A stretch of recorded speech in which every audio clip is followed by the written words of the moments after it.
नमस्कार मंडळी, मी पूनम न्यूज अनकटच्या धन्वंतरीमध्ये तुमचं मनपूर्वक स्वागत करते। मंडळी, आजच्या दगदगीच्या जीवनशैलीत गोड शब्दांपेक्षा गोड आजाराचं नाव जास्त ऐकू येतं, ते म्हणजे शुगर, ज्याला आपण मधुमेह असंही म्हणतो। होय मित्रांनो, आज आपण बोलणार आहोत याच आजाराबद्दल जो प्रत्येक दुसऱ्या घरात दिसतोय। आपल्या बदलत्या जीवनशैलीचा, चुकीच्या आहाराचा आणि तणावाच्या जगाचा हा थेट परिणाम आहे। चला तर मग जाणून घेऊयात या गोड पण गंभीर गोष्टीचं खरं रूप। एकेकाळी शुगर म्हटलं की लोकांच्या डोळ्यासमोर गोड पदार्थ, मिठाई आणि आनंद येत होता, पण आज शुगर हा शब्द आरोग्याच्या संकटाचा प्रतीक बनलाय। प्रत्येक घरात कोणीतरी डायबिटीसने त्रस्त आहे। काहींना तो माहिती आहे तर काहींना अजूनही माहित नाही। मात्र आज आपल्या जीवनशैलीत प्रचंड बदल झालेत। पूर्वी लोक चालत जायचे, शारीरिक काम करत होते, पण आज सर्व काही यंत्रावर अवलंबून झालंय। Fast food, cold drinks, package पदार्थ आणि रात्री उशिरा झोप या सगळ्यांमुळेच आपलं शरीर थकलेलं पण निष्क्रिय झालंय।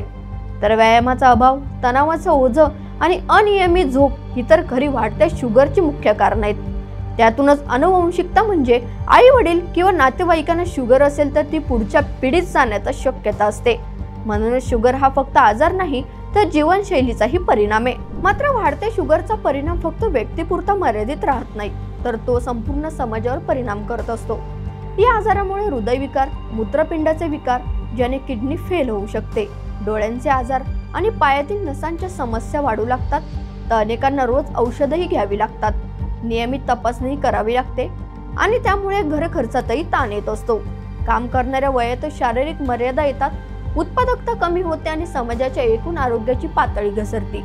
म्हणजेच वाढती शुगर ही आरोग्याचं आणि अर्थव्यवस्थेचं दोन्ही नुकसान करते। परंतु या परिस्थितीवर उपाय काय, आणि ते आपल्याच हातात आहेत। तर दररोज किमान अर्धा तास चालणं, सायकल चालवणं, योगा किंवा कोणतेही व्यायाम करण्याची सवय लावणं, आहारात साखरेचे पदार्थ, पॅकेट स्नॅक्स आणि गोड पेय कमी करणं, फळं, भाज्या, संपूर्ण धान्य आणि पाण्याचं योग्य प्रमाण ठेवणं, तणाव कमी करणं, पुरेशी झोप आणि नियमित ब्लड शुगर तपासणी करणं। मात्र आरोग्याविषयी बोलणं, ऐकणं आणि कृती करणं हे समाजाला निरोगी ठेवू शकतं।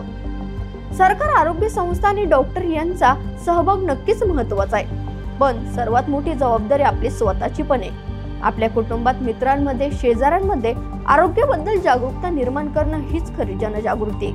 आजकाल सोशल मीडियावर आपण हजारो गोष्टी शेअर करतो, मग का नाही आरोग्याविषयीचा एखादा प्रेरणादायी संदेश शेअर करायचा? कारण निरोगी समाज म्हणजेच विकसित समाज। मात्र मित्रांनो, शेवट जाताना एवढंच सांगून जाईल की शुगर म्हणजे फक्त गोडी नाही, तर ती आपल्या आयुष्यातल्या गोड क्षणांवर सावली टाकणारी एक सूचना आहे। पण वेळेवर जागरूकता घेतली तर ती सावली कधीच मोठी होत नाही।